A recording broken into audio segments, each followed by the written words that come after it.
नमस्कार, मी विक्रम राजाभाऊ कदम.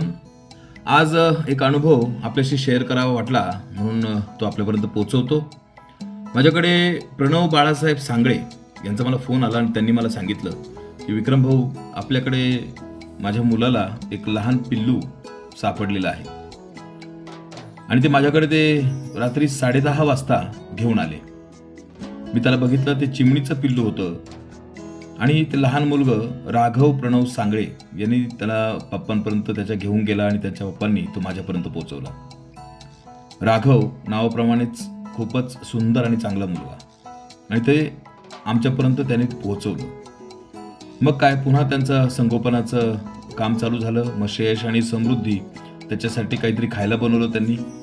त्यानंतर मग त्याला खाऊ घालण्याचा उपक्रम आणि त्याला जरा यूज टू करण्यासाठी आम्ही प्रयत्न केले आणि जवळजवळ 12-12:30-1 वाजेपर्यंत आमचा हा कार्यक्रम त्या ठिकाणी सुरू होता.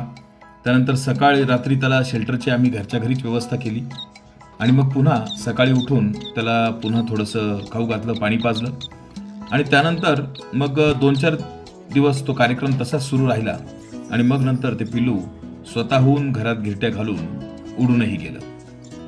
तर कसं असतं की पक्षी प्राण्यांना बोलता येत नाही, त्यांना सांभाळणं, त्यांचं संगोपन करणं, त्यांना जीव लावणं म्हणजेच पर्यावरणाचा समतोल राखणं असं म्हणावं लागेल. आणि म्हणून आपण सर्वांनी त्यासाठी प्रयत्न करत राहिलं पाहिजे.